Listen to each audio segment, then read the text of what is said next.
Alright guys, we're back again. Last video we posted up, we started piping up the Navien and we left off installing the circulator. So as you can see here, I cut the video short because I know you guys are probably bored already of seeing me just pipe up this Navien. So I finished up the feeds, I put up all the circulators, I connected them all the way to the house piping, which is all the way up in the ceiling.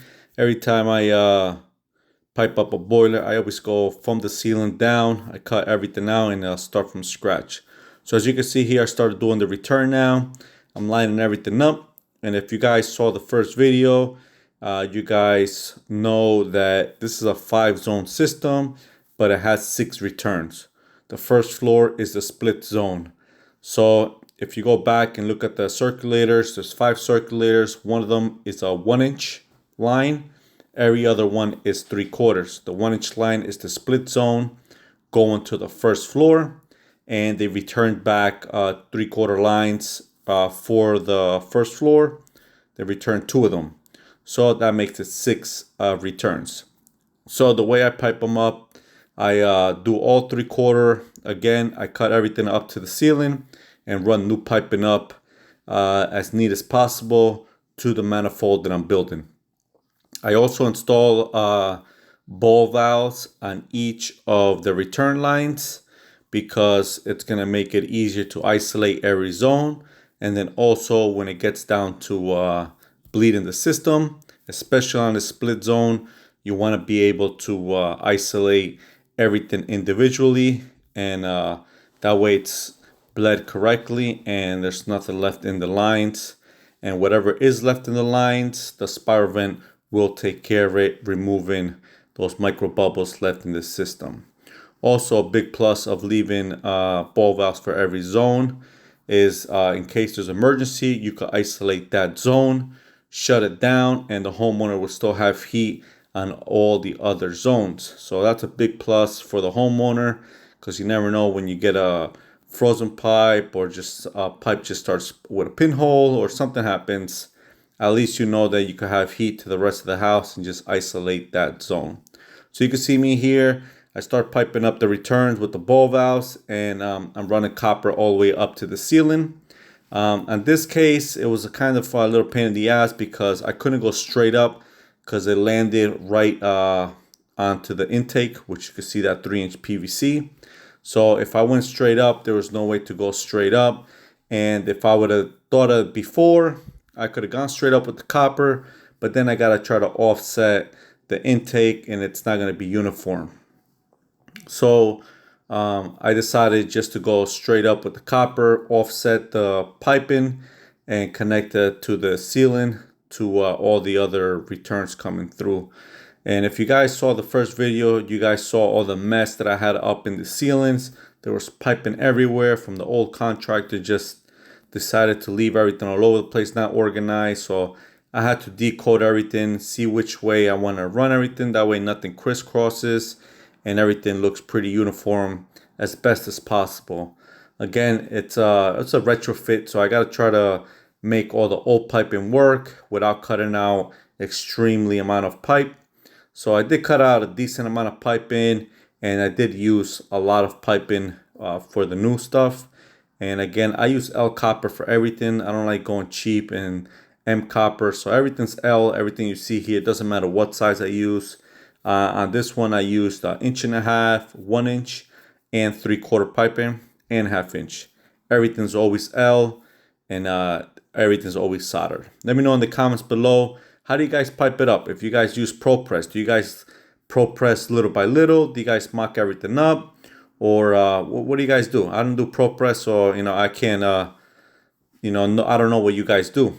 In my case, if I did use Pro Press, I think I'll still do the same thing. I'll do a couple T's, press them, make sure they don't twist, because that's the thing with Pro Press. They just twist and everything makes crooked.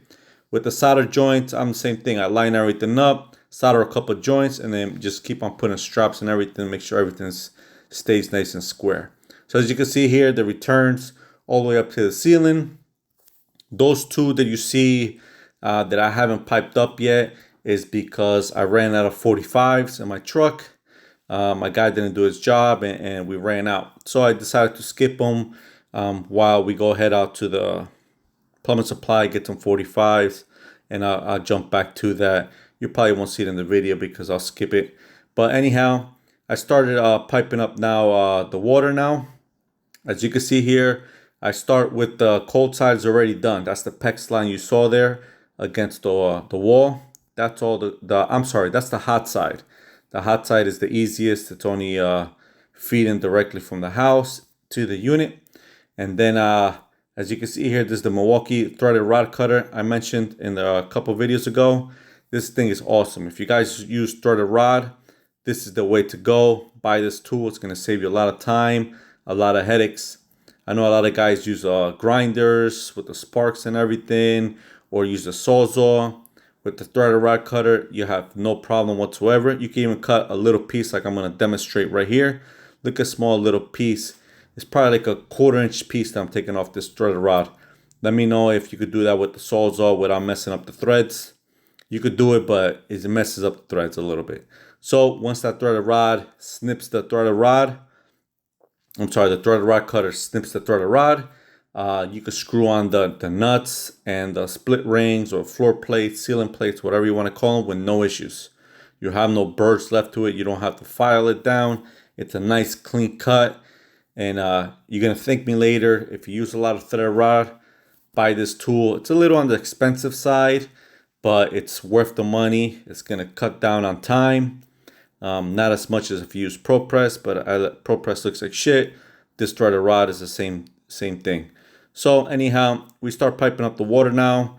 So this is a big plus that a lot of contractors skip on when they pipe up these Navien units. And I deal with it all the time when I'm going to go service them. The biggest thing they do is they do not feed the heat inside directly. They always count on the automatic feed of the unit. So as you can see here, I pipe up a reducing valve to underneath the spiral vent. That way, when I'm bleeding the system, when I have to service the system, I could feed it manually. And also a big plus is, let's say, God forbid, the automatic feed stops working on the Navien unit. You can isolate that, shut that down, and then use the regular pressure reducer valve feeding the system. And you'll have no problems. The system will work normal. So a lot of guys don't skip this step because it's a lot more piping, a lot more work, and obviously more money for materials. Don't skip it, guys. Pipe it up like this, like I do, and the system's going to work a lot better. It's going to be a lot easier to maintain it, service it, flush it, bleed it, you name it. It's going to be a lot better. So you can see here, it feeds the pipe going straight down the 1/2 inch copper. It's that's the automatic feed to the unit. Then I put a T on there. Then you see the reducing valve. I put the backflow preventer before the T. That way the backflow preventer takes care of the automatic feed of the unit and also the pressure reducing valve that I added. If you can see, there's going to be a T in between the elbow and the spiral vent. And as you can see here, I'm messing with that pipe right now. That's going to my expansion tank. So I put a ball valve on the expansion tank line. By code, you're not supposed to. But what I do is I take the handle out and I just leave it hanging there just in case I need to service it. It's a lot easier to shut down that ball valve and change the expansion tank if need be. That expansion tank blanket, it's awesome. It works great and it makes the job look a lot cleaner. So that's the ball valve I was referring to. You can see the backflow preventer there before the 1/2 inch line going to the unit. Then the reducing valve. Then it goes into the spiral vent. So it looks nice and clean. It's going to work function perfectly. And it's going to look a lot better than if you don't do that. And you have a lot of isolation valves where you could just tweak them. So see you on the next episode. If you need some plumbing in the North Jersey area, let us know. See you on the next one. See ya.